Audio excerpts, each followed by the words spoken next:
ప్రభువైన యేసుక్రీస్తు నామములో దేవుని బిడ్డలైన మీ అందరికీ నా వందనాలండి. ఈరోజు దేవుని మాటలు మొదటి దినవృత్తాంతుల గ్రంథము 28వ అధ్యాయం 10వ వచనం. పరిశుద్ధ స్థలముగా ఉండుటకు ఒక మందిరమును కట్టించుటకై యెహోవా నిన్ను కోరుకొనిన సంగతి మనస్సునకు తెచ్చుకొని ధైర్యం వహించి పని జరిగింపుము. దేవుడు ఈ మాట సొలొమోను రాజుగారితో చెప్తున్నాడు. దేవుడు సొలొమోను రాజుగారికి ఒక మందిరము కట్టించమని చెప్పి ఉంటాడు. ఆ మందిరము నీవు మనస్సుకు తెచ్చుకో, గుర్తు తెచ్చుకొని పని జరిగింపుము. ధైర్యం వహించి పని జరిగింపుము. ఎవరికి భయపడద్దు, త్వరగా నువ్వు ముందరికి అడుగు వేయి అని రాజుగారితో చెప్తున్నాడు. ఇక్కడ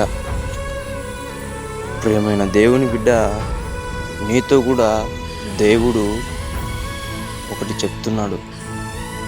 ఏదైతే నీకు పని అప్పగించానో నీవు మనస్సులోకి తెచ్చుకొని ఆ పనిని ధైర్యం వహించి పని జరిగింపుము అని దేవుడు నీతో కూడా చెప్తున్నాడు.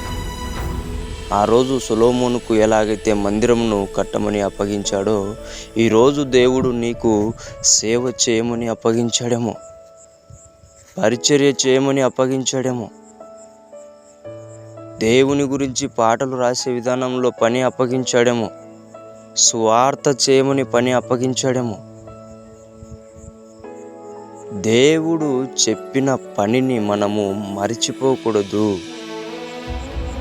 ఆలస్యం చేయకూడదు, ఎన్నటికీ ఎప్పటికీ కూడా. ప్రియమైనటువంటి దేవుని బిడ్డలారా, దేవుడు మనతో ఎల్లప్పుడూ సంతోషంగా ఉండాలి అంటే ఆయన మాట మనము వినాలి. ఈరోజు దేవుడు నీకేం పని అప్పగించాడో నువ్వు మర్చిపోయావేమో. ప్రభువా నన్ను క్షమించని చెప్పి తిరిగి మొదలుపెట్టు. దేవుడు నీతో మాట్లాడతాడు. దేవుడు నీ పనిని సఫలపరుస్తాడు. అందుకేనేమో ఇంకా ఆశీర్వదింపబడడం లేదు, దీవింపబడడం లేదు. దేవుని పనిని ఆలస్యం చేయకూడదు. దేవుని పని చేసేటప్పుడు భయపడకూడదు.